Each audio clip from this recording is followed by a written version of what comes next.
Hey there, guys, and welcome back to the Travis and Damian Podcast, episode 9. We will talk about the news and then things we've been doing recently, and then we are going to talk about Avengers Endgame, full spoiler talk with Jimmy Mullen. So, first piece of news is that there was a brand new Star Wars trailer for episode, what is this, 9? 9, yeah. Yeah, and it is titled The Rise of Skywalker. I mean, I'm, looking forward to it. I'm not, hyped or excited for it, but it looks good. Yeah, I still haven't watched The Last Jedi just because there was so much negativity around it. So I'm just I'll wait, and then I just never watched it.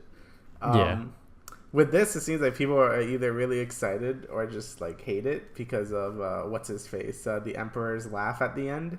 So he dies in the main trilogy, and obviously he's in the prequels because that's how he rose to power and stuff like that. But yeah, he was dead in the original trilogy, and now he's just back. So some people are happy because they like his character, and some people are just that doesn't make sense, and they're just doing it for just to get money and stuff like that. So I don't really know. I kind of fell off the Star Wars wagon. I still like Star Wars as an IP and stuff like that, but the movies themselves have just been super hit or miss. So I'm not that excited for it, but I don't know. If it's good, I'll probably watch it and catch up with The Last Jedi, but we'll see. Yeah. I think The Last Jedi's still on Netflix, so if you want to waste your time with that.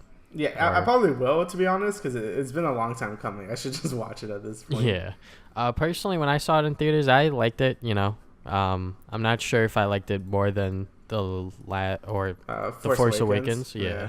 But, I mean, I'm very casual when it comes to Star Wars, so I can definitely see why some people really hate The Last Jedi, just because of there's so many things that they do new in that movie alone, and it just wasn't talked about before, sort of thing. But I'm just kind of hey, that's cool.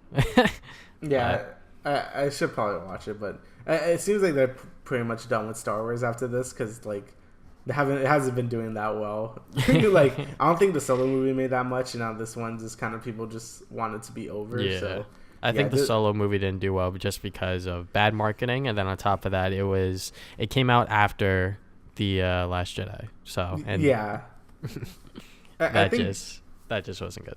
I just think Disney's biggest mistake was trying to make this a yearly thing. It's not like Marvel movies where they're super different. This is just the same stuff over and over.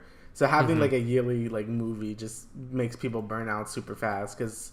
With Marvel, you got spy stuff or you got space stuff and magic. There's a bunch of different things. So I think people get more fatigued with Star Wars than with something like Marvel. So also with the whole thing superhero fatigue, when it comes to that, personally, I think some people just skip out on some of the movies. Some of the Solo movies. I know a lot of people skipped out on Doctor Strange and some of the other Solo movies because it just doesn't appeal to them, which. I am part of that crowd. I did not watch Doctor Strange when it came out in theaters. I've rewatched it more recently. It's still a good film, but it's not, my go-to Marvel movie I would, sit down and watch sort of thing. Oh, yeah, I agree with that. So. But yeah, there you go. Star Wars coming out, I think, December, because that's what it was released, I think. Yeah. So that'll be very interesting when that comes out. Oh, yeah, I can't wait for either people to be extremely mad or sort of happy. So we'll see. Dodging spoilers as well. Yep. All right, so now we got the first details of the PS5, and this was weird. They kind of just tweeted it out, right? It was just here's sort of what we're doing. It was in here. This Wired article, and then someone made a tweet, and it kind of just explained everything within the article. Yeah, but, so basically, it's gonna have an SSD, so everything's gonna load faster. Has 8K support, Jesus, and it has PS4 backwards compatibility, which is also super nice. I mean, overall, I think that's great. I think. Really reducing the load times by having an SSD in there is super good because I think just having faster load times is very nice. And graphically, I don't even know what else they could do. I think the PS4 graphically just looks great, but I don't know. I used to say the PS3. I'm they're never gonna top the PS3, and then PS4 came out, so I don't know. And with 8K support, I don't even know what that's gonna look like, but I guess it's gonna look amazing. So I mean, it's shaping up to look really good, and the backwards compatibility is just the icing on the cake there because I think more consoles should just have backwards compatibility if it's capable of. So I'm glad they're going for that approach there. Yeah, definitely. When it comes to graphics and all that stuff. I could really care less as long as, it's a consistent frame rate and everything's running smoothly. I'm fine with it. Yeah. So, 8K supports, that's fine. To those people that actually want to, play games in 8K, it sounds a little crazy. And then the SSD, faster load times. I think in the Wired article itself, they use Spider-Man PS4 as an example. And I think they said it like loaded in like less than a second or something like that, like 0.8 seconds or something like that. I can't remember exactly. Yeah. So what took 15 seconds now takes less than 1.1. So my bad. I read that wrong. So what took 15 seconds before, now it takes less than 1.8. So I was quoting it right. So yeah, that is very, fast, obviously. And that is very, very cool that they are also adding backwards compatibility on top of it, just because I know that some people feel like, the PS4 does still have some lifespan on it, which I do agree. So them bringing out the PS5 within like the next 2 years, I would say, might be a little fast, but I think some people are like, hey, I'm welcoming a new generation sort of thing. So yeah. Also, I feel like games like Last of Us 2 or like Death Stranding, there might be like a double release or something. Like it might be like a PS5 version, a PS4 version maybe. Or maybe it's just like it's only on PS4, but it's like, hey, you can play this on PS5 because, whatever. Yeah. So that's going to be interesting to see what they do there. If they do like a double release sort of thing, I'm definitely buying a PS5 just to play The Last of Us 2, by the way. Yeah, yeah, I know. I mean, basically it's just like a stronger PS4. And, that's about what Sony always does. So I'm glad they're like going for that trend. And honestly, like you said, I don't really care too much about graphics either. I think I'll be more happy if they like retains that, the graphics from the PS4 and just make it more consistent frame rate. Like just make everything like a stable 60 FPS, because I feel like that would be the next big step for consoles. Like instead of like looking better and better, you could like double your frame rate. I feel like I would rather have that. So it's just really weird that I feel like mostly console gamers are like graphic whores, I would say. Yeah. I know some like PC people that love, like pretty shiny graphics and stuff, but I think for the most part, I might be, a little like, I guess, bias here or something like that. I'm not exactly sure what the word I'm trying to find here is, but I guess I'm just trying to say that I think most people that play console are trying to get pretty pictures and pretty graphics, but for the most part, I think most PC people are like, it's kind of whatever sort of thing. Yeah. Like, there are a lot of games that hide it well. Like, there's a lot of like PS4 exclusives that are like 30 FPS, but you don't really feel it just because like I guess they hide it really well. But it would still always look better with 60 FPS. So that's all I'm saying. I'm just waiting for that trend where everyone's just like, we want 60 FPS, not like pretty shiny things. Yeah, me too. I hope that's like the future of the next consoles. Okay. So moving on to the next bit of news, they released a video for Smash Ultimate. Pretty much new content approaching. They revealed Joker, and he did come out, but on release day, the eShop was definitely not doing all that great. Nope, it did not. But I didn't watch this video myself, but I know that, it's just a lot of, free content that they added on and just them explaining it a lot with the custom stages and other things like that. So basically just showed off Joker, his stage and like all his stuff, which is really nice. Just showed all the little details about his character. And then the next, like, I guess the free actual content was the stage builder, which actually looks a lot better than the previous stage builders, because it's like that Little Big Planet like layering thing, so you can have like a foreground, a background, and like the main stage, so you can make some cool like art things. So that's really cool. And they also did the that shared content thing, which is basically just Miiverse but with Smash.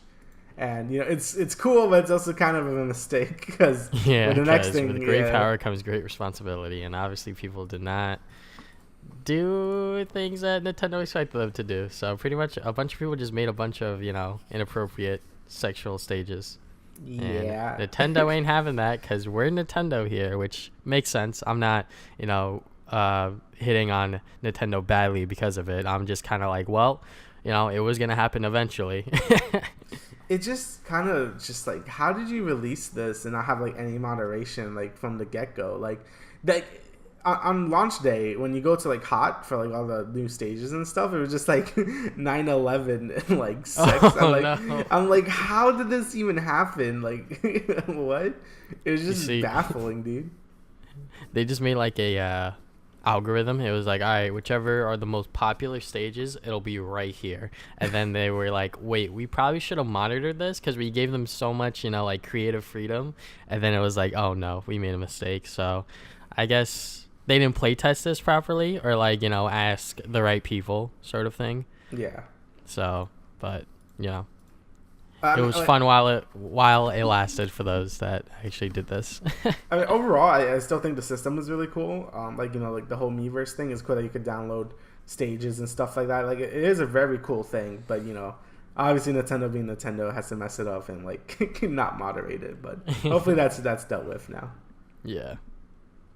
All right, so more Nintendo stuff. Apparently they're not going to be revealing any new hardware in E3, which kind of surprises me. There's been a lot of rumors that there's going to be like a Switch Pro or like a Switch Lite or something like that. Mm-hmm. And it's not like I expected anything like that, but I don't know. I kind of expected like them to like release a cheaper Switch that like maybe doesn't dock or something for like more people who don't really care about the dock and only really care about the handheld stuff. So that could be their way to like replace the 3DS in a way. I kind of expected that. I didn't really expect a Switch Pro this early though, but it does surprise me that they're not revealing like any hardware at all. So yeah. So them saying this is not saying that they're not making new hardware. Obviously they are. Oh, yeah. It's just that they aren't revealing it yet. So my theory behind this is that they're still like working on it and like still trying to like make sure that the Switch Pro or the Switch Slim or whatever they're trying to do right now, if it's a Pro system, they're trying to make sure that it actually is like a better Switch sort of thing, and make sure that all of the games are enhanced in some way, whether it be like faster load times or shinier graphics, whatever. And then if it's like a Switch Lite or Slim, they're just making sure that it can actually be not docked, but at the same time work with like the other multiplayer games as well, sort of thing. How like they're going to do like maybe like make the Joy-Cons on the actual Switch itself and they can't be detached. Yes, that's the word I was looking for. And then, like there's like a bunch of other, like fan designs that I've seen. So, they're probably just like working around like their own, sort of bubble and trying to figure out how this is going to work. Yeah, I mean, that's probably, I guess it's more complicated than we're making it out to be. Mostly to make like a Switch, because the whole point of the Switch, right, is to like dock it and stuff like that. Mm-hmm. But I feel like to make a really cheap version of the Switch to maybe like match, price match with like the 3DS, they kind of have to take out the defining feature of being able to like, switch it. So I guess maybe it's more complicated than we're making it out to seem, and Nintendo's trying to find a good balance between that. But I don't know. I still think they're going to do something like that, but I guess we're just going to have to wait and see. Yeah, so definitely going to be interesting within the next year, I would say, in terms of what Nintendo is going to show us. Yep. Okay. So we got a pretty big news here. So we've been waiting this for a while, and the day finally came. We got a Sonic 2019 movie trailer, and literally the entire internet has seen it. And honestly, when he's in motion, doesn't look that bad. But when he stops and like you see him like move around and stuff, I'm just like, oh god. It's weird, right? Because when in that one point in the trailer, when he's just looking you in the face, like when he's running, I didn't think it looked that bad. But then when he started talking to the cop and like he's like screaming, I'm like, oh god, like it just looks so weird. Like I don't know what happened there. Like it looked like two different models. I don't know what happened. Yeah. And then like the whole. So, like, my biggest thing is that, like, how does, like, Sonic's fur, like, get removed? Yeah. Also, it's, like, electrifying or whatever, so that's definitely very weird. And then, like, one point in the trailer where, like, the rings, they, like, save some kids or whatever, and I'm just like, wait, what? So, and then, yeah. I mean, this trailer as a whole, after I finished watching it the first time, I was like, that just felt like a bunch of random clips from the movie. It didn't really entice me to go out and see it, despite me, I'm still going to go out and see it either way. But, it's just a little weird that, it just feels like a bunch of random clips from the movie. Yeah, it felt like that. And I don't know, it just feels super generic. It's like, every like early 2000s like animated character comes to the real world type movie. You got like the army, and then it's like you got that the Sonic doing stuff, and just like got the guy, you know, he's gonna be the main dude throughout the movie with Sonic. I don't know, it feels like so super generic, and I'm just like, why is this a thing? I don't know, dude. It's not doing it for me. I mean, again, I didn't expect much from this at all, but I kind of expected something a little better. I'm sure that Jim Carrey is gonna be like the shining like thing out of this entire movie. Yeah. The whole first scene you see with him when he's like, you know, on that lieutenant or whatever. Yeah. That shit just felt like a whole scene from the movie that they just put into the trailer for some reason.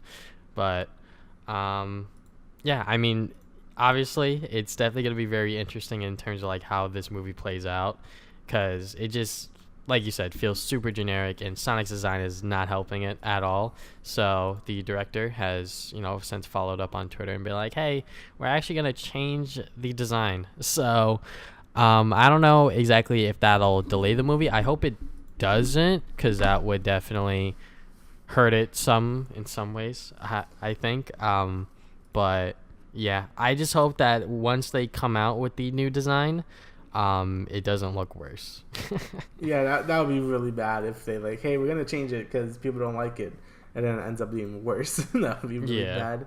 Mm-hmm. I just don't know how they could, because it's supposed to be coming out like November or something. I don't even know when this is coming out. Mm-hmm. Like, I just don't see them like changing that many stuff, because then you have to like rig a new model and things like that, and do all the whole movie over again. So yeah, like, all of the animation for Sonic as well. So yeah, like I could see them maybe changing his eyes. Like, I feel like that wouldn't be that difficult, but like I guess like everything else is, I don't really see much change happening here, but we'll see. Mm-hmm.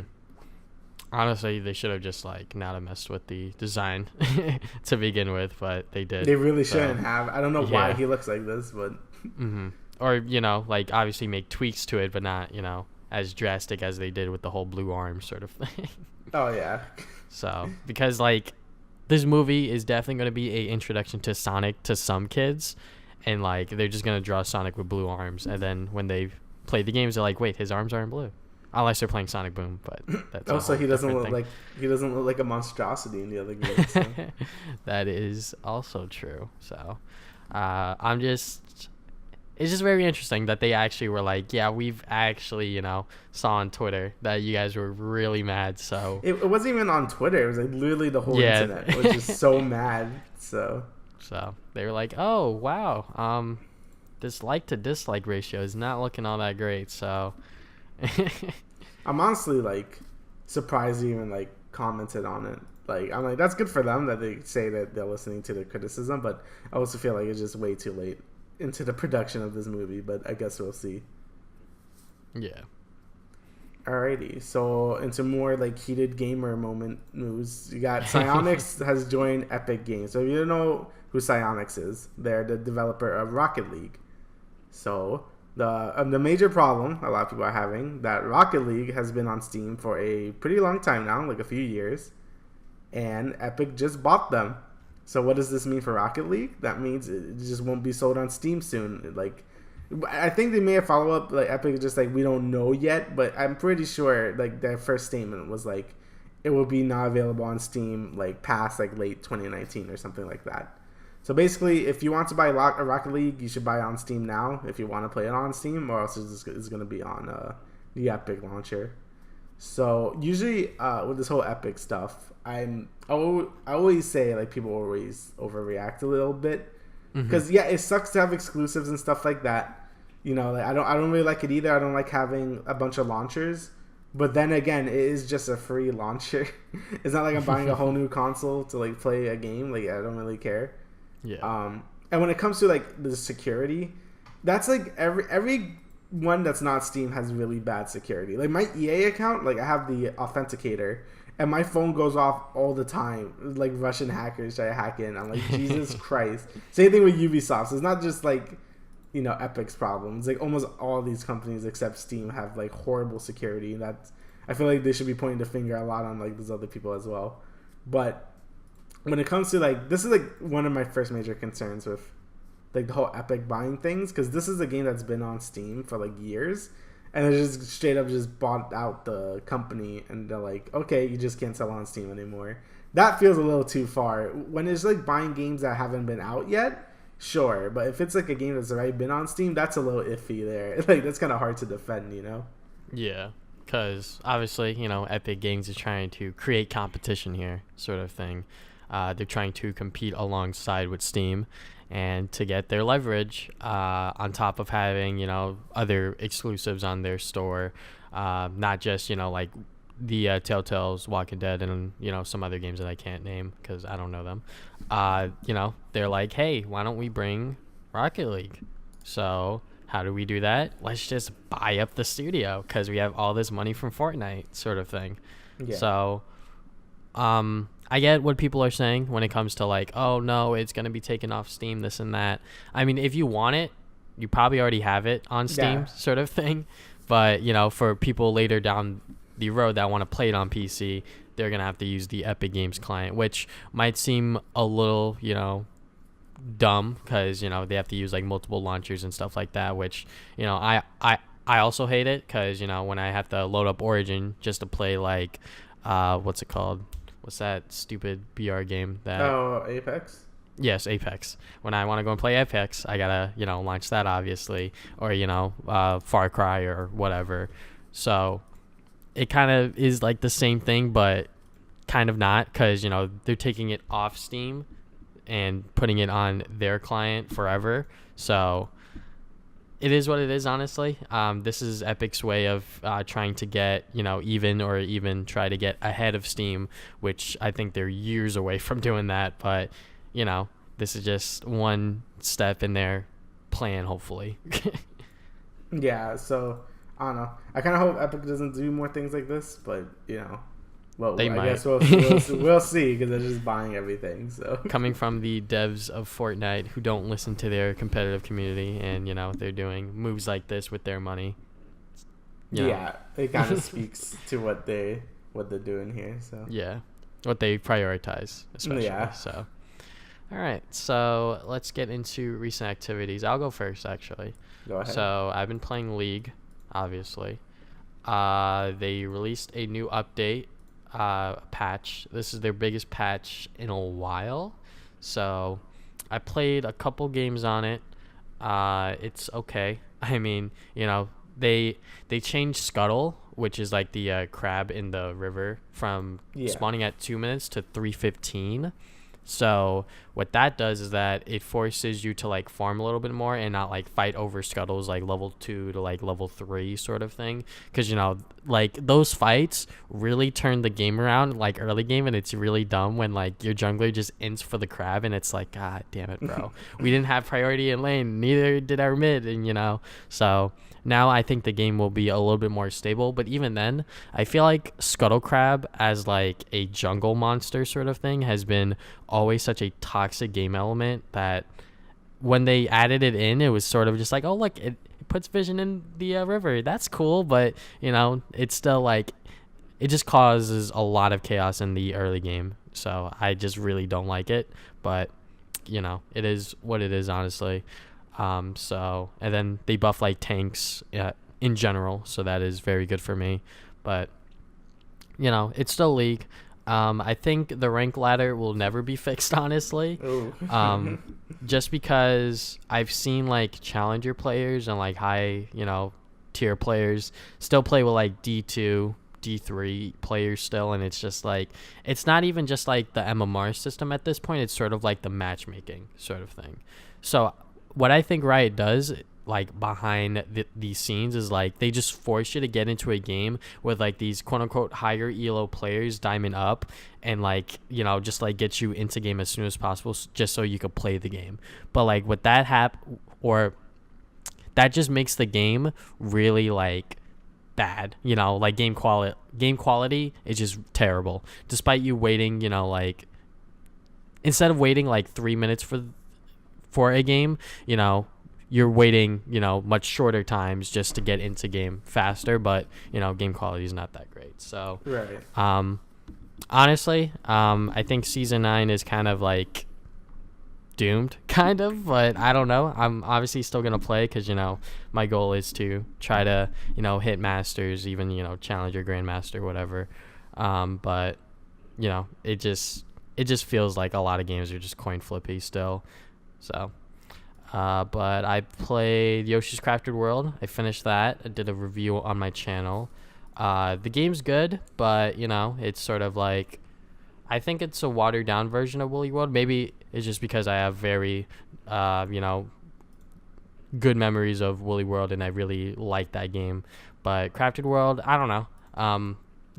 It has like the whole background and foreground mechanic, but I feel like they underutilize it, especially later in the game. Like they don't use it at all, really. But it's still like a fine platformer. It feels very much like a Kirby game as well, just because of how easy it is.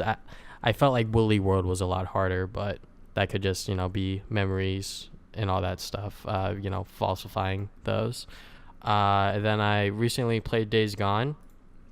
So I'm pretty sure this game flew under everyone's radar, but it just came out like this past week or something like that. And it's good, but I'm only like 3 hours in, and the game's like 33 hours or something like that. So oh, wow. I definitely have a long way to go because this is a open world, post-apocalyptic game, and I don't think we've had a lot of those recently. I know, open world games. Yeah. Open world games in general, what you mean, like post-apocalyptic ones? Yeah, or? so like those kind, because like most open world games these days are like fantasy sort of things or whatever. Yeah. So one that's like actual like post-apocalyptic, Yeah, I can't think of one. Yeah, honestly, because like most of those like zombie games are sort of like level to level, or like it's very like closed in on like a certain area, So, Days Gone. I'm liking it so far, but I do have one big issue with the touchpad. So you could swipe up, down, left, or right to like pull up a menu, and like I didn't realize this, but I actually touched the touchpad unintentionally a lot. So what'll happen is I'm like aiming down sight, and then I'll like move my thumb up, and then I'll like swipe up, and then like the menu will pull up, and I'm like, I didn't want to do that, and then I have to aim down sight again, or like I'm running away from like monsters or whatever, and then momentum stops because I actually pulled up the menu, and that's just really annoying. There's no setting to like turn that off or anything like that. I'm not sure if that's just a me problem or what, but it's just really dumb. And then the zombies in this game are like an actual threat. That is really good because if there's like 5 of them coming at you, you actually can't like kill them all because you're low on resources and all that stuff because this is a zombie game sort of thing. And so far the story is setting itself up still, I think. There's a lot going on, so as a open world game should, there's like side missions and story missions, all this other stuff. But so far I'm liking it. I'm not sure if I could recommend it just yet, but it's sort of like a game that I feel like if you've watched the trailers and you're somewhat interested in it, you might like it, but I can't fully sell you on the game just yet. Then I watched My Hero Academia 2 Heroes. It's the movie that happened. It kind of just dropped probably like a year ago at this point, maybe. I think it was October. Oh, okay. So it's going to be. Oh, okay. Yeah. I just watched it recently on Blu-ray because I didn't see it in theaters. I thought it was all right. It felt like one big like filler episode, but it was good. It felt like more like the classic DBZ movies where just like a thing happens and that's it, which is kind of what I expected. I didn't expect any like plot important things to happen, so it was just fun to watch like cool things happen. I guess it felt like 3 episodes strung together, but it was good. I liked it. It's basically just Die Hard anime edition. So if you ever watch Die Hard, this is what it is, but with anime boys. So yeah, it's pretty good. I really did enjoy myself with it, but at the end of it, it's kind of just like, hey, nothing really mattered, but you get some plot development with certain characters or whatever. So yeah, it's still a fun movie. It felt a lot like early DBZ movies where it's just like this thing happens, that's cool, and then that's it. So, yeah. All right, so I guess I will go now. I didn't play too much, but I still have a few things. I started playing Guild Wars 2 again. It's been like I played the expansion, the new one when that came out like 2017. So it's like it's been a while since I played this game, so I'm gonna go play it again. And they released a bunch of like new story and stuff like that, so I've been playing that. It sucks because apparently they were hit with like massive layoffs because not because of the game specifically, more so that publisher hated they were trying to make other projects on the side. So NCSoft, which is ArenaNet's publisher, which is ArenaNet is the one who develops Guild Wars 2, they were just like, hey, to focus on Guild Wars 2 because that's what makes you money. Stop making other things, and then they like laid off like half of the studio. Oh, so that's really bad. So I mean, they've been upping the communication and stuff with Guild Wars 2 because before that, ArenaNet's very hush hush about like a lot of updates and things like that, and it's kind of annoying. I don't know why developers do that, especially with like live service type games. Like we should know what's happening a lot of the time instead of just being like, here's a new update. So so I'm glad that they're really communicating more since they want people to have faith and not like this game is dead. So but yeah, the updates I've been playing, they've been very like high quality. So I don't really see like even like the new update that's coming out post layoffs. It seems very high quality as well. So it seems like Guild Wars 2 is gonna be fine. It's just like ArenaNet as a studio might not be because you don't want to rely on one game a lot of the time. Even like things like Riot, like I know they want to do other things too, because just relying on one game is like that could be a little bad, especially if a game goes under. So yeah. So my theory with how Riot Games is still going is that I genuinely think that there's people addicted to League and they just can't admit it. So yes, some people just like play that game like day in day out and just just keep playing, keep grinding, and yeah. Like all you need is like a few whales, right? Like all you need like for these games is someone to buy basically everything on the shop and then you'll be good. Like even having like 50 or something whales out of like how many players play these games, like as long as you only have a few people buying basically everything in your game store, you're gonna be fine. So I don't see Guild Wars 2 like really failing. I see MMOs with less still survive, like things like Star Wars: The Old Republic. I don't know how that game's still going, but it's still going. It has like fraction of the player base of Guild Wars, so I'm sure Guild Wars is gonna be just fine. So but yeah, overall, I've been having a good time with it. It was one of the MMOs that really got me into it too, because no sub fee, and as someone that was I didn't have money when this game came out, so I bought the game like I could just play whenever I want, and it's super nice. The game is very play on your own pace, and I really enjoy that. Yeah. So I've also been since all the Detective Pikachu stuff and things like that, I've been in a Pokemon mood. Also like. A reviewer we watch, Some Call Me Johnny, he reviewed Hoenn, and I was like, I feel like playing Hoenn again. So I played Omega Ruby, since I actually never beat Omega Ruby because I was very sour on Gen 6 in general. I really didn't like X and Y. And so when I was playing Omega Ruby, I was like, I like this game. It's just like, it's still Gen 6, so I kind of just stopped halfway and didn't bother playing the rest of it. So I decided to give it a second chance, Hoenn is a super nostalgic. I wouldn't say it's my favorite generation, but I will say it's the one I have the most nostalgia for because it was like my first one. Like Ruby and Sapphire were my first generations of Pokemon. So playing this, it really does hit you in the nostalgia. Like all the music and stuff like that. It doesn't have the trumpets or whatever. It doesn't have the Hoenn horns, but like all the remixes are really nicely done. The game looks really good. I forgot how good like the 3DS Pokemon games could look. But it does look really nice. All the Pokemon models look super great. The Hoenn region itself looks super nice. Overall, I'm having a great time, and I'm glad to really give it a second chance because I didn't really give it the chance it deserved when it first came out. So, so yeah, I'm having a good time. Hoenn's always been one of my favorite regions just because it's my first. So, yeah, I've been having a good time with it. After that, I played a new Smash update, obviously, because Joker came out. I don't really know the general consensus on Joker. Like, I don't know if he's good or bad because I haven't been paying that much attention. Is he okay? From what I can tell from Smash Twitter, I think he can be, in the top tier, but he's like, on like the bottom of the top tier. And that's good. That. Yeah, he's that's like, good. A very like flashy, sort of character. Honestly.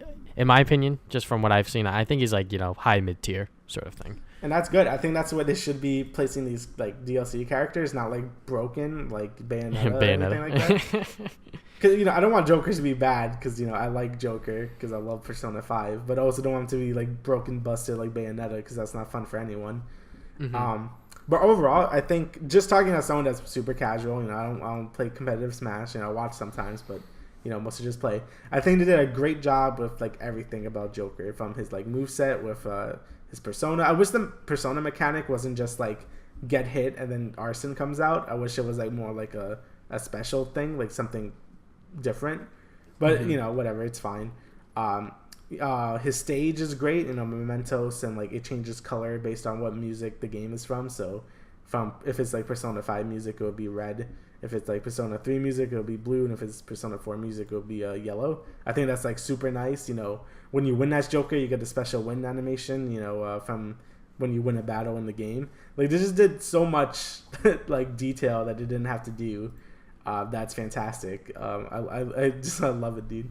Also, his spirit battle is also really fun too, since you get a special like spirit board, and you know all the Phantom Thieves have like a cool sort of spirit battle. Like each of them have like a persona and things like that, and it's cool.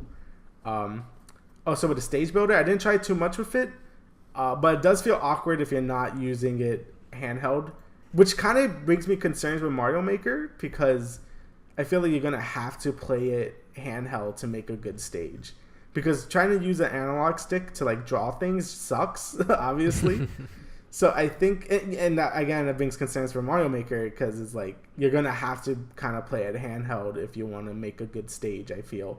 But that maybe it could be different in Mario Maker, but it felt like that in this game specifically. So yeah. And with the Smash Miiverse thingy, again, like I said before, I think it's a great idea, but I feel like the moderation was sorely needed, and I'm glad it's here now. And it's really cool to see all the different stages and things like that people make. You know, seeing a lot people are really good artists and things like that, and they can make some really nice stages. Like there was this really cool Tetris stage that was like really cool. So I'm glad that, you know, we're not just getting like memes and like people are actually trying to make like cool stages. So yeah, there you go. I love Joker. He's great, by the way. So yeah, everyone should buy him. He's fun. Okay. And I think that's it. All right. So we will see you guys in a couple weeks from now. We will now play the Endgame spoiler track with Jimmy. Yeah. So we see you over there. I'm not really saying the bye part. So I'll see you over there. Hey there, guys, and welcome to the spoiler discussion of the Travis and Damian podcast for Avengers Endgame. Today we have a special guest, Jimmy Mullen. Feel free to introduce yourself. Hey, what's going on? Okay. How are you all? I think we're doing good so far. So we all saw Avengers Endgame. There's going to be a spoiler discussion because there's actually no way to really talk about this movie without discussing spoilers. Batman dies. Indeed. So we're just going to go point by point in this Google Doc that I've set up. So first up is Hawkeye's family disappearing. I think pretty much everyone saw this coming, but the way the trailers pretty much gave it away. Yeah, kind of. The way the Russo brothers did it, I think, was very good. Like, they didn't just show them, like, you know, disappear right in front of Hawkeye's eyes. They kind of just disappeared behind him, sort of thing. Yeah, like, it was, like, actually, like, pretty... Like, I knew it was coming, but I'm like, oh, that was a little morbid. Like, it really shows you the impact of, like, the snap, and where, you know, people are just doing their everyday lives, and then all of a sudden they're just gone. So, you know... Yeah, I could just imagine how that would be in the real world. Yeah. And I think they really capture that feeling really well, and I think that's really important for like the first bit of the movie here, you know. Yeah. Is there anything else that you guys want to say about the scene, or?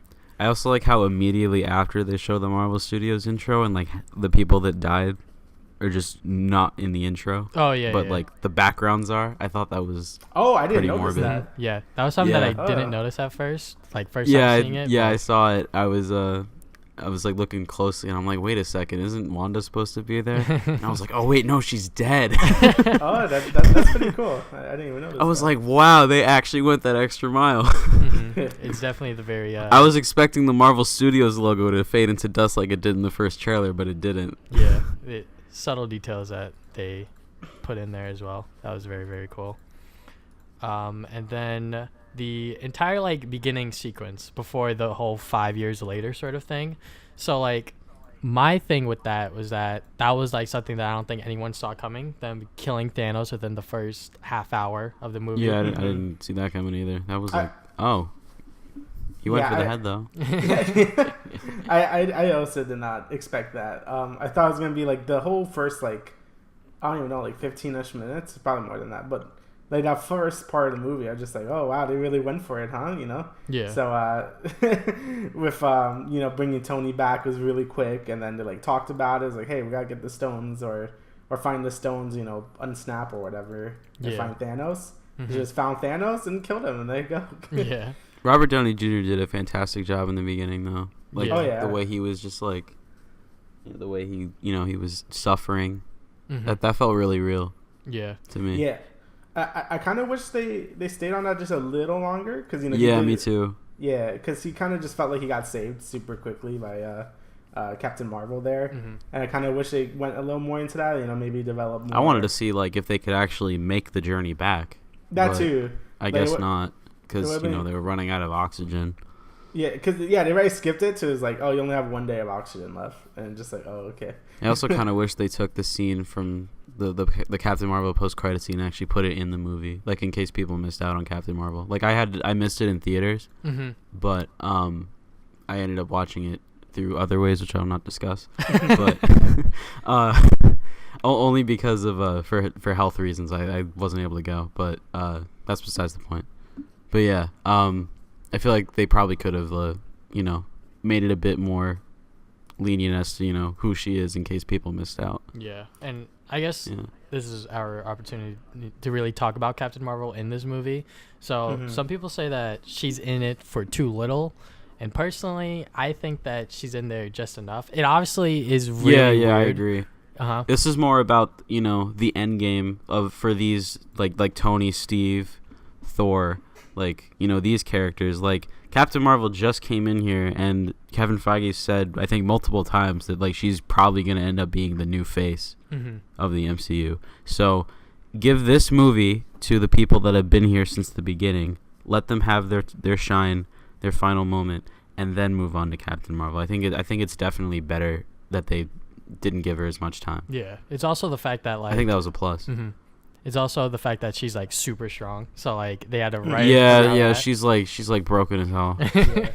So and I get that. Like, 'cause I think Infinity War did a good job highlighting a lot of the newer people that weren't like the original like few Avengers. While this one does a better job at you really like showing the original Avengers do all their stuff. So Captain Marvel's inclusion not being too big, but I thought it was okay. But maybe I would like to see a little more of her, because I also didn't watch Captain Marvel. I didn't get to see it, so I was kind of more interested in seeing what she could do. But it's also the fact that she's like super OP and stuff like that. So it's just like you can't really have her do too much without like just breaking everything. So yeah, and that kind of goes into why I don't like heroes like her or Superman, because I don't like superheroes. It kind of feels like it defeats the purpose of a lot of things. But I don't know. Yeah. Yeah, a character like Batman is definitely more impactful than like Superman. Oh yeah, in my opinion. Yeah, because he's just like Batman's just a guy. Superman's like an alien. Exactly. Yeah, he's like basically a god. Same thing with like Captain Yeah, Marvel, exactly. So you can't really have her do too much stuff, but she still had some cool moments. So yeah, and I really did like on how they introduced her in the movie. Sort of like saving Tony and that entire thing. Yeah. Then we get the 5 years later. I mean, when I first saw the 5 thing, I was like, it's gotta be years, right? Like there's no way it's like 5 days, 5 months, sort of thing. It's gotta be 5 years. And Ant-Man coming back. So it also looks like none of the characters have aged at all within 5 years. Yeah, I thought that was weird. I mean, besides Thor, he just gained weight. That was really it, and longer hair. He's back to the long hair. I guess we could talk about Thor and like Hulk. Yeah, we'll talk about Ant-Man first though. Yeah, so Ant-Man, I really liked him in this movie just because me too, they actually like went the angle of like he's actually smart but he's a dumbass as well. So he was the punchline of a lot of the jokes, but at the same time he's the reason why they came up with the idea of using the quantum realm to go back in time and do all of this time travel and stuff. It worked. Yes. Yeah. Thank you, Stuart Little, for saving us. Oh yeah. Oh yeah, the like rat. Yep. Yeah. That was just one rat. If that rat then just like wasn't there, I saw. I forgot if it was. I think it was a YouTube video. Someone was. I think it was like a spoiler review. I forgot who it was, but like they were saying how maybe in those other 14,600,000 possibilities. Other possibilities. Yeah. Maybe the rat just like didn't press the right buttons. And yeah, so in like this one instance, it actually ended up happening. Yeah. Because of that whole plot setup with the whole 14 million possibilities thing, some people think that it's kind of like a cop out in terms of like how this entire movie plays out. But come on, yeah, I guess it's a superhero movie. You can't take it that seriously. So, people nitpick too much, and I'm just like, can you calm down? Yeah, like it is just a superhero movie at the end of the day, So this is gonna happen anyway. You gotta move the plot. Yeah, exactly. Like I can nitpick more about like the whole like. I'm pretty sure like it would be total anarchy if like half the population was gone. Like I don't think there would be like any cities, but whatever. Like they don't really touch too much on like things all look that. Really empty. So they look empty, but I would expect it to be like full chaos, with, like no like governments basically, or like they're like very dysfunctional. But that's like besides the point. It doesn't really matter. Like again, you can nitpick all these other things, but whatever. Basically, Ant-Man comes out and he's like. When he was stuck in the quantum realm, which was in the end of Ant-Man and the Wasp, when, all his buddies got dusted and he was stuck in there. Yep. They explained that, he said he was in there for like 5 hours, but it was like 5 years. Mm-hmm. So that's insane, though. Like, could you imagine that? Like 5 years just like... Go by? That you missed, and then your daughter's like 5 years older. She's like... That has to be weird. She's like a tween, and you're like, what happened? Yeah. That was definitely very. Very cool. She looks like an entirely different person. Yeah, it's almost like they recasted her again. Yeah. So the Hulk and Thor change up in this movie. I'm pretty sure we all got audience reactions of Hulk, especially Thor's change in this movie. The Thor change in like when they walked into his apartment, in his little home, that was hilarious. Yes, that was. I can't deny that. That was funny. But. These changes obviously happened a lot within the MCU, and this is just another one on top of it. And, Fat Thor and the whole Hulk Bruce thing, I'm fine with it. It's definitely very jarring at first, but it's kind of just like, Yeah, I kind of forgot that it was in a lot of promotional stuff, and then I saw it, and I was like, oh, yeah, this is a thing. And then I was a little weirded out, but I got used to it as the movie went on. Mm-hmm. I just kind of wish the Hulk would come out like one more time, like besides the time travel stuff. Yeah. Yeah, I felt the same way. I felt like Hulk... Like to fight Thanos at the end or something. Yeah, that would have been awesome. He would get like a rematch with Thanos, since the first Infinity War, this guy's butt kicked, so... Can't get everything that we want, though. Yeah. I just feel like Hulk in general is always genuinely underused a little bit, because again, he is pretty strong, but... well, then again, Universal probably has to do with that. They want to use that the Hulk too, as... yeah. Mm-hmm. Yeah, legal stuff. What'd you guys think about the Fortnite cameo? It was pretty funny. I mean, if it wasn't 5 years later, then it would probably make more sense, because I feel like Fortnite's on its last legs at this point. But that's and also because I could see it because of the whole Fortnite Avengers crossover. I saw something like about that on Twitter. Yeah. Like I don't really play Fortnite, but I know about it. Mm-hmm. So, yeah, that's probably the reason it was even in there in the first place. It was very jarring to see it. That just Fortnite, like people are still playing Fortnite like that in 2023. I know, right? Like assuming he's not dead by that point. I'm like, that was just a funny little moment. But yeah, it was pretty good. It was also good to see those two from Ragnarok again. Korg and Meek. Korg is great. Yeah, Taika Waititi is a genius. Yep, very good. He is definitely a genius at that. Tony's daughter, Morgan, I think that she was just adorable and cute and all that good stuff. Yeah, I love you 3000. Yeah, it was very. I love that. It was very. That made good. me so happy. And it really did put a cool like sort of thing with Tony. Was like, if you go back in time or whatever and all this stuff, like you might not have what you have now or whatever. Yeah. So I'm like that added like kind of a cool dynamic there if you want to like fix all this stuff or not. And also a Hawkeye, he was just all mad. He has no family anymore, so he's just like hunting down like a bunch of like gangsters and stuff in like Japan. Oh yeah, that like, all right. that entire scene when Hawkeye was in Japan was definitely very cool, or Tokyo to be exact. Yeah, Tokyo. I was really hoping they throw in a Omae wa Moshinderu meme or Oh, something. no. That would have been I was funny. very confused for a second because I'm like, what's happening here? And I'm like, oh, it's Hawkeye. I was waiting for someone to yell Nani, but it didn't happen. Yeah, that was a very needed scene to bring Hawkeye back on the team, but also show the effects of what the snap did to him. Yeah. So. Yeah, it was just interesting, like during the whole 5-year skip. It was cool to see like how the characters like developed and stuff. Thanos like that. snapped away the sides of his hair. It's tragic. yeah, he took a haircut too. Yeah. But yeah, it was interesting to see all these characters develop, after the snap and stuff like that. Mm-hmm. And then we finally get into the time traveling antics. So I didn't know exactly what they were trying to do at first, but then when I saw that they were actually going back in time to the other movies, I was like, oh, okay, this is what they're doing, sort of thing. Yeah, I mean, it was hinted at in like set photos, but like and then we saw like the time traveling things on their hands, like the devices, and I'm like, wait, what's that? And then I guess a lot of the theories were right.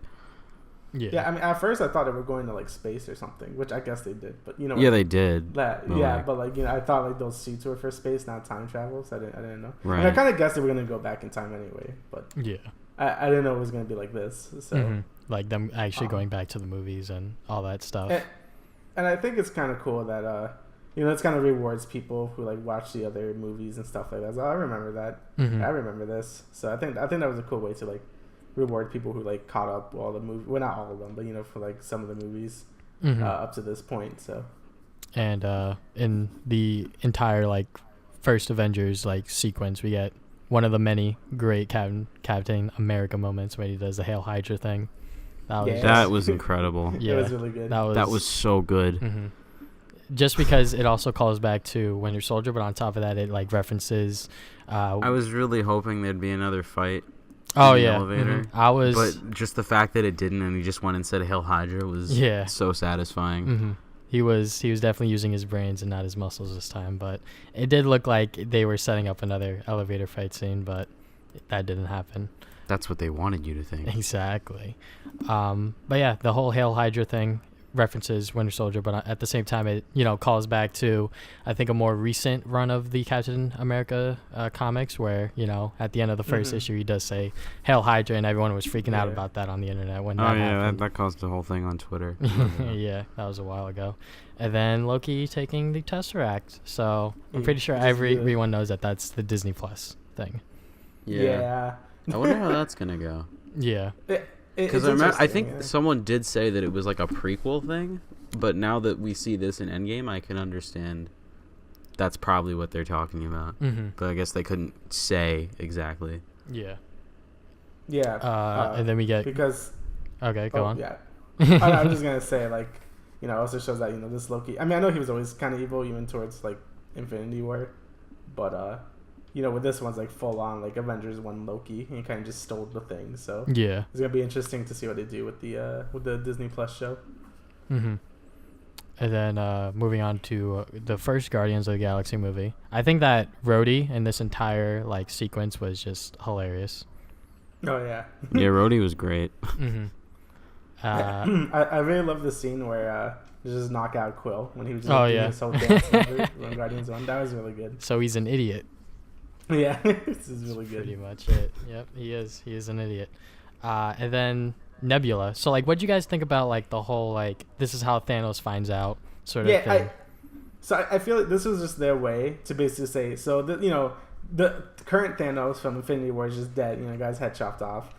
So now this is their way to, like, catching up this Thanos, like, of all the things that happen. So it's like, it doesn't really matter. But in my mind, it's still like, this isn't really that same Thanos that went through all that stuff from Infinity War. So in the end, it kind of feels less satisfying when they do, dust him. But it still didn't really matter to hear the moment. Like when I was watching the movie, I was still like, I didn't really care. But as I thought about it more, I'm like, yeah, there wasn't really our Thanos. It was just like, he didn't really do anything yet. So yeah, that Thanos, Gamora was still alive, and he didn't really have all that regret or like, so he was still just an evil guy. Yeah. Yeah. Like he felt like a lot less Like, yeah, that was kind of disappointing, but I still love the movie overall. It didn't really bother me too much. Oh yeah, me either. Like, it didn't really bother me when I was watching it. It was just more after the fact where I was like, yeah, I guess that was a little weird, but I kind of get it. So it's all good. Then them going to Nowhere, I believe, Black Widow and Hawkeye, and those two just happened to be the ones to get the Soul Stone. So like, what if it was like, obviously the other team, War Machine and Nebula. Yeah. Watch it be like, Scott and Bruce. They're like, oh, I mean, I just met you. Yeah. You're pretty cool. I don't really hate you, or I don't love you or anything. So that definitely was a Marvel coincidence, which is what people have been coining, sort of. But I didn't mind it. I mean, when I saw them going to Vormir, I was like, oh god. Yeah. I was like, and in my mind, I'm like, it's probably gonna end up being Black Widow, because Black Widow has had such, more of an impact than like, Hawkeye ever did, because Hawkeye as a family, that really doesn't have much. Yeah, other than so like Avengers, so I can see why it happened, but like it's still sad. Yeah, it definitely sucks. I mean now I guess we really understand why the Black Widow movie is going to be a prequel, because she's dead. There's that. Got a brain splattered on the freaking concrete. I mean, obviously when they went to that, to get the. That's one of the most gory things I've ever seen in an MCU movie. Yeah, it was pretty like. I mean, they did with a Gamora too, but I don't know why this one felt a little worse. Probably because she's a human. Yeah, a human. Yeah. Yeah. But I didn't expect, like, obviously once they got there, I knew that someone was gonna die there, but going into the movie, the last person I expected to die was like Black Widow. I was just like, oh, okay. Yeah. I guess she's dead. Because everyone had these theories about Tony Stark or Captain America going, but first one to go was Black Widow. Yeah, that one kind of got me by surprise. Mm-hmm. So. We forgot to mention about Hulk getting the Time Stone.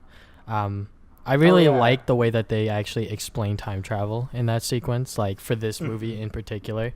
So Bruce was like, we're just going to have to put the stones back afterwards, which is, kind of makes sense. Yeah, because, if you just take the stones from that reality or whatever, then they're just screwed. So it's like, all right, we'll give you it back as soon as we're done with them. Mm-hmm. So, especially since, time travel as a plot device is definitely very confusing at times and can be, very divisive. Because the way they explained in this one was like, it's not like time isn't linear or whatever. It's like they make like a different like shoot of time or whatever. Mm-hmm. So that's why when Nebula killed herself later, she didn't like die, because it doesn't work like that in this. So yeah, because they said Back to the Future is a bunch of bullshit. Yeah, so they definitely said shit a lot throughout this movie, which I did not mind. A lot more than I thought they would, because it's PG-13. America's ass. Maybe they have like lenience because it's like a longer movie. Maybe they're allowed. Mm-hmm. Yeah, to double how many times you can say shit. Mm-hmm. I really, going back to the first Avengers thing, we also skipped upon Captain America versus Captain America. That was good. It was America's ass, dude. Yeah. America's ass. Mm-hmm. They said that a lot, too. Yeah. They said the A word. It's a no-no. That was definitely a very funny sequence, because Steve, at this point, he's been through so much. He's like, yeah, I know, whatever, Yeah, he was such a Boy Scout in like the beginning, and now he's like, I'm so sick of this, dude. Yeah. And then they actually go back to Thor 2, because, that's where one of the stones are. Yeah, the reality one. Mm-hmm. And that's what I hate about the fact that, the movie's like so boring, but then like, it's one of the most important ones, so you kind of have to watch it. Unfortunately, but it's just the way it is. Mm-hmm. That's how it be. And then when Thor gets like caught by his mother, I'm like, oh, okay, so this is pretty much why he's here. He's not here to help Rocket. Like Rocket, obviously he did it all on his own to get the stone, but Thor was there to develop his character and actually talk to his mom one last time. I just wish they would have shown Jane Foster a bit more, but I guess I could see why, because Natalie Portman. Yeah. But I mean, she was at the premiere, so I guess it's like no hard feelings. Yeah, we don't know the full story behind exactly how she feels. No but one's ever really come out and been like, yeah, this is what happened. But what happened was, I'm pretty sure she realized that, hey, this movie's probably gonna make a lot of money, and they're probably gonna do it with or without me, so might as well, right? Sort of thing. Yeah. And then him getting Mjolnir back was definitely a very cool moment. Oh yeah. So he kind of just took it away from that yeah. Thor. So I'm like, oh, okay. Don't know what's gonna happen to that Thor in that timeline, but you know what? But Doesn't don't worry, really matter. At the end, Captain America, he took the hammer back. Oh yeah, when he went he back definitely in time, returned it. I hope. Yeah. And then Captain America and Iron Man going back to the 70s because the whole Loki thing, and I don't think I noticed it at first, but they actually go back to the day when Tony Stark was born, which is why Tony knew roughly what day, you know, the stone or the Tesseract and the pin particles would be at, sort of thing. Yeah. Yeah. Would you guys? I thought that was a nice touch. Mm-hmm. That was definitely a nice touch. What did you guys think about the Stan Lee cameo? That it was really quick. I thought it was gonna be like a. Yeah, like I thought it was one. gonna be a bit longer, but I mean, I guess they filmed it like way before he passed, so they had like they weren't like expecting him to. So. Yeah, I wasn't like I didn't expect it to be longer because obviously they're not gonna know if he dies or not. I just thought it was gonna be longer just because it was like the end. I mean, the Captain Marvel one, I'm pretty sure was like more impactful. I think that's because Captain Marvel was filmed after Endgame. I still think the Spider-Verse one was like the most heartbreaking one. Oh yes, like, because if you watch it like after he died, I'm like, oh dude. It's because I think that one was like the most recent, or like the second most recent movie. I think it was first like the Deadpool like Christmas movie or whatever, and then afterwards it was Into the Spider-Verse. But I thought it was fine.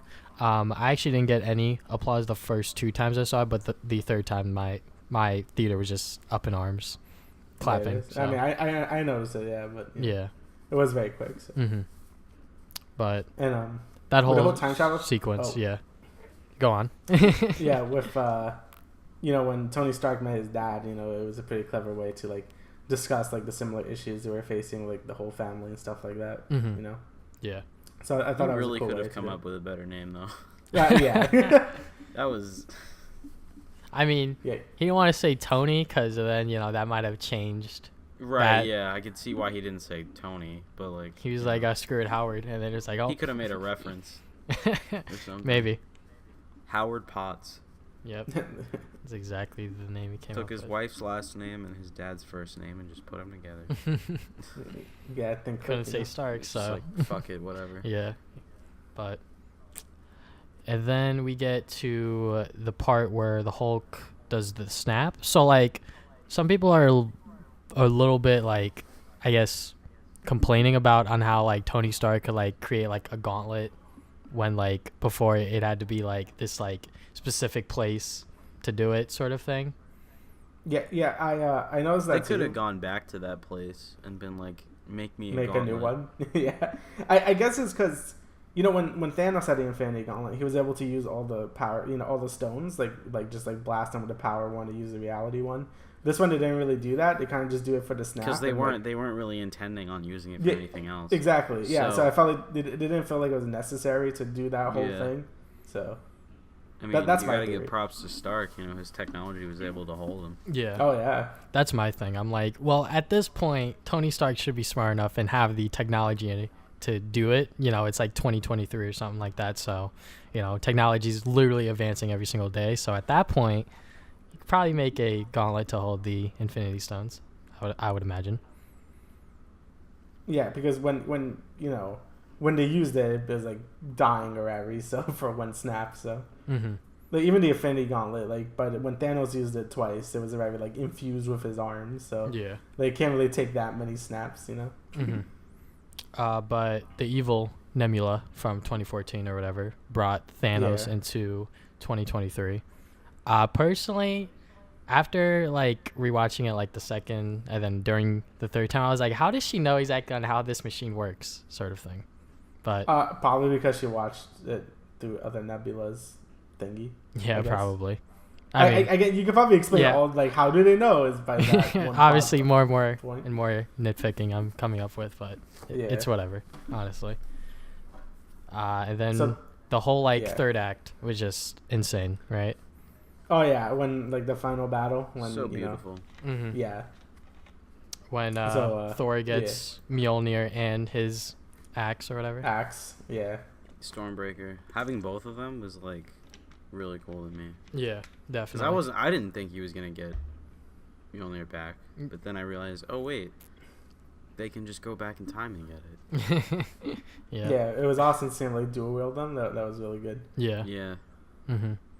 And then when Captain America finally got the hammer, that was the fuck yes moment of the whole. Yeah, that was very good. I almost stood up. I was like, that made me so happy. Just the way he was like comboing thing it. in the whole movie. It was so good. He like throw it and hit it with the shield, with the hammer and stuff like that. It's so good. That's definitely like the one moment during my 3 viewings. I was just like, I just can't wait to go and watch this moment again, because like that is just like the most badass thing, like, you know, like leading up to everything within the MCU, and that's just a very iconic moment now. So it was really good. And then when the Snapped came back, you know, obviously the Hulk did it, but, you know, it took them a while to, you know, get everyone together and find a way exactly how to get there. So that was very, very cool. Another callback to Winter Soldier on your left from Sam. So I really, really liked, you know, the whole fan service sort of thing that they went for during this entire sequence. There's literally just so many things throughout this sequence with the whole, hey, Queens, freaking Black Panther calling Hawkeye Clint, because, you know, in Civil War or whatever. So yeah. Oh yeah. But yeah, Black Panther's entrance was just so badass. I didn't realize that one at first, but I thought about it afterwards. I'm like, oh yeah, the whole I'm Clint, I don't care thing. Yeah. That was definitely very, very cool. And then Spider-Man, of course, my favorite superhero, reuniting with Tony Stark and him just being like, you know, we got dusted or whatever, and now it's like 5 years later, whoa. So, you know, still Peter Parker.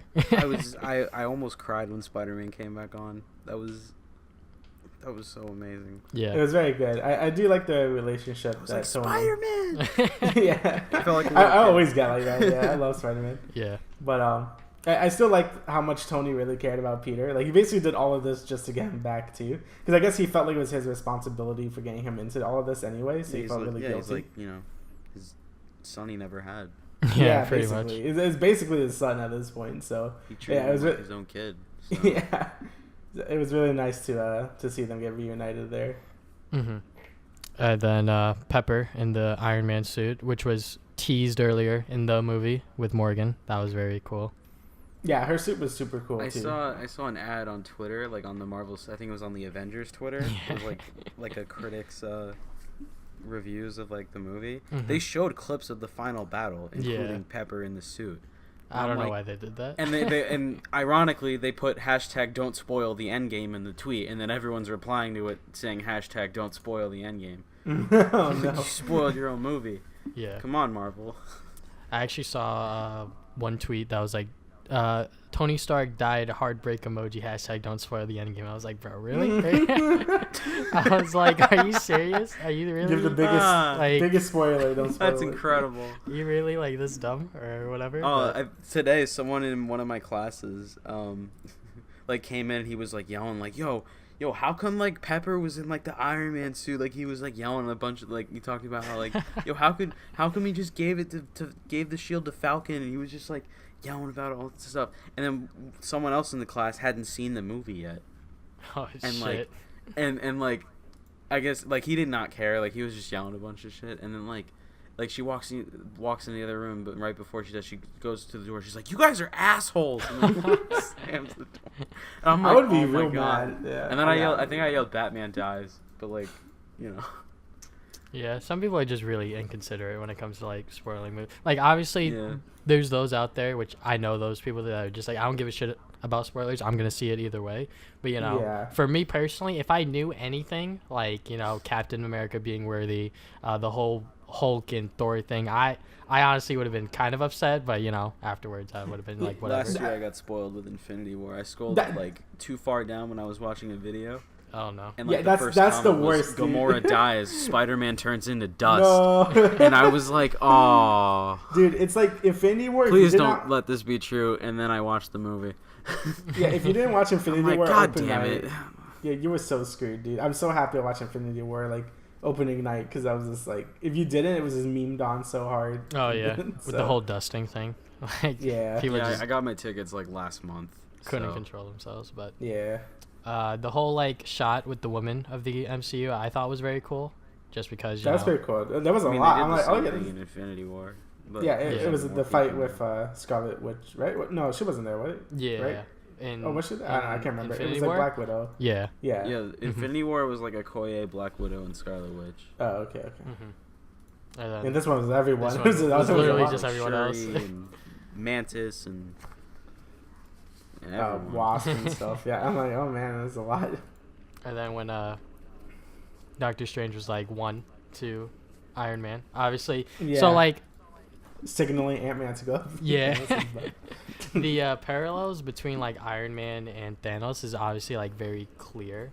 And like in this movie specifically, like Thanos knew what happened, like he knew what the future was, but Iron Man, obviously he asked Strange, is this the one we win? And then he's like, if I tell you, it's not gonna happen, which is true in a way. Yeah. Because like if he told him like, look, you're gonna like sacrifice yourself, he obviously would have hesitated because, you know, he has a kid, he has a wife, right, all this stuff. So the fact that, you know, Doctor Strange knew there was one reality where he actually told him what happened, and then it was like, oh shit, we actually don't win. So right.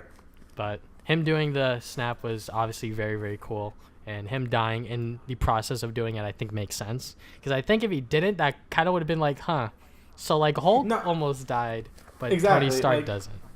Hulk, like, you know, he's a big boy, and then when he used it, like, you know, he was like he got scarred really bad. So I imagine just a regular human using it would just be gone. So yeah, he's just a man. He's gonna die. Mm-hmm. Yeah, but there's a lot of power. Someone in my school had a theory that was basically the same thing as what happened, except it was like a little wrong. It was like Tony Stark is gonna make a gauntlet with the Infinity Stones and snap everyone back. Like his theory was that Tony was gonna be the one to snap everyone back. And then it was gonna be too powerful, and he dies and like sacrifices himself. Like it was almost completely correct. Yeah, half right. Yeah. It's pretty close, but. And I was like, no way, he actually thought of it. And then I went to him on Monday. I'm like, did you see it? And he's like, no, yet, not yet. All right. I was like, all right, I won't say anything now. I was gonna be like, dude, you were almost right. Half right, yeah. That's pretty much what I've been saying to like people that have been asking me about the movie. I'm like, I'm not gonna spoil it for you. Even if you ask me, I'm not gonna do it. So. Because I don't want other people to hear, you know, because I don't want a customer to, like, jump me. I don't want to be responsible. Exactly. Yeah, because I was so, like, even when I left the theater, like, I didn't say anything to my brother until we were in the car, because like, I don't want anyone to, like, hate me while talking about it. I was talking to one of my friends, like, because we had, like, he was also watching it at the same time. I really hope no one heard me, but I was like, yo, now I know what's happening with Black Widow in her movie. Oh no! I hope no one heard me. It wasn't that big of a spoiler, but yeah. But the whole like ending sequence with like the funeral. Did you guys know that was the kid from Iron Man 3? Because I did not. I did not know. At first, I was like, wait, who's that? And then I was like, oh, that's the kid from Iron Man 3. You see, like they brought him back. I thought that was so cool. I'll let Damian go first. I was just going to say, because I turned to my brother, I'm like, who the hell is that? Like, am I supposed to know who you are? And I watched Iron Man 3 in theaters. So I'm like, who are you? Mm-hmm. I'm like, oh, that's what that was. See, like, despite Iron Man 3 being my favorite, I did not know that was the kid. Because I was like, oh, wait, it's like 5 years later as well. You know, that sort of thing that they set up after the end of the first act. So I was like, oh, okay. Yeah, and I guess he didn't die. So, like. Yeah. Or he was brought back. Who knows? Oh yeah, well it had been a while since Iron Man 3 at that point. Yeah, like 5 years. Mm-hmm. It's like 10 years. So Captain America, going back, putting the stones back, and then having his life with Peggy. That moment in the 70s like time heist or whatever, that was awesome. You know, when he sees Peggy and he's kind of like tempted to like talk to her, but he doesn't, which is one of the reasons why I think that he was finally worthy to wield the hammer. But when he hands it off to Falcon, being the next Captain America, I just wonder on how that'll play out, because throughout the MCU so far, I think the Falcon as a character has been okay. In most of the movies, he's sort of like, you know, a jokester, sort of like a goofball sort of thing. So I don't know how seriously he'll be taken as Captain America. Some people say that Bucky should have been Captain America. Obviously, there is like comics of Bucky being Captain America, but within the context of the MCU, when this guy was a terrorist at some point, yeah. So yeah, you really want him in the spotlight after whether obviously he was under my control, but like they don't know not that. everyone in the public knows that. Yeah. I mean, yeah, Hydra's files were released to the public, but really, this man killed a lot of people. Yeah. Like, I also feel like he just doesn't want to fight anymore. Like, Bucky's just like, yeah, I'm kind of done with that. Like, I wouldn't want to fight anymore. I don't want to be Captain America. I was like, so much. Exactly. Like, that dude went through way so too much trauma. Yeah. So I think giving it to Falcon was a better move because, like, you're probably still going to do stuff. Here, be Captain America. Be Captain Falcon. Mm-hmm. There you go. Also, how is the Disney Plus show gonna go? Because it's Falcon and Winter Soldier. So oh yeah, there you go. Wonder how that's gonna play out. You got buddy cop movie. Buddy cop maybe they'll change the title. Or Captain maybe America. it'll just be the Falcon trying to figure out on how he wants to be portrayed as Captain America, sort of thing. Who knows? Yeah, I guess we'll have to figure it out. I heard some people didn't like the Captain America ending. I don't know why. I was hearing some things about that. I'm like, why? I thought it was very impactful. Yeah, me too. I thought it was. I think it was like he deserved it, dude. Like he went through life. He saved humanity a lot. Yeah, just let him like be in his own timeline. He's been through a lot. Damn, he's about like 200 years old when he's like talking to Sam at the end of the movie. I'm like, all right, so now he looks old. Yeah, he's like 200 something. He's almost 200. You live like 2 lives. Yeah, pretty much. More than that, yeah. So, potential negatives. I got some down here. Besides Captain Marvel's sort of inclusion, Thanos not as strong as a villain in Endgame. I kind of agree with that, but that's because of how the movie was set up. Also, it's how the MCU set up. If you know what I'm saying. You need to watch like these movies in order and like have context of Infinity War to understand Thanos's character as a whole. So I don't mind his, character in this one specifically, just because it's mainly about the 2014 Thanos we're talking about here. He didn't see Gamora die or anything like that. He didn't, He didn't have the hardships of actually collecting all of the stones. Heimdall yet. Mm-hmm. He didn't decimate Xandar. He was just, he was still just an evil guy. Yeah. He hasn't gone through all that craziness. Mm-hmm. Yeah, I basically agree with that. Yeah, like they're kind of just hoping you're just just think of him the Infinity War Thanos and you'll be fine. That's basically what they're trying to say. But obviously it's not because they killed him off. But yeah, he's dead. Yeah, they chopped his head off. He died twice. Yeah, Thanos died twice in this. So rest in peace, dude. That was definitely very interesting. So yeah, but the other Marvel coincidences that I mentioned earlier with Black Widow and Hawkeye, the entire Nebula situation, I would say, because that was, I think that was literally their only way of really getting Thanos back into the plot after killing him. So, but, Cap living his life, and then going back in time again to, talk to Falcon and hand off the shield. Yeah, at that time, Nebula was still, like, really loyal to Thanos. Mm-hmm. Yeah. So, I guess it's understandable. But overall, personally, when it comes to like my ranking of the MCU movies, where does Endgame stand? Right now, it's sitting at the top, I would say, just because of how much fan service. And I think that this type of fan service was done right. I don't think it was like blatantly in there just to have it in there, sort of thing. It was placed very precisely with care and with love. And I applaud the Russo brothers once again for creating such a awesome movie. Yeah, they did a fantastic job. They deserve a break. They really do. They actually started up their own studio. That's good. Mm-hmm. Yeah, so they got, I think, and apparently they might be splitting up too, like doing their own things. And I think that's good. Like, I think if you work on like a I'm pretty sure series everyone of movies, wants them now. Yeah, like if you work on a series of movies, like it has to be fun to work with like Marvel and all these stuff, but I'm pretty sure you want to break from all this. Same thing with the actors. Like they don't want to be like these characters forever. So it's good that everyone's starting to do their own thing now after Endgame. So, like, imagine like one of them just directing both of these movies. Yeah, I know that'd be. Yeah, like it was 2 guys like doing it together. They did a fantastic job. Yeah. But yeah, I guess overall I kind of share your opinion there, Travis. Like I also think it's just like I was going into this movie like being ready to be just a little disappointed because I'm like, there's no way they could like have 10 years of build up be worth it in the end, and then it does. Like like I was very surprised that it ended up being a very good movie, and it wrapped up a lot of the character stories and stuff like that.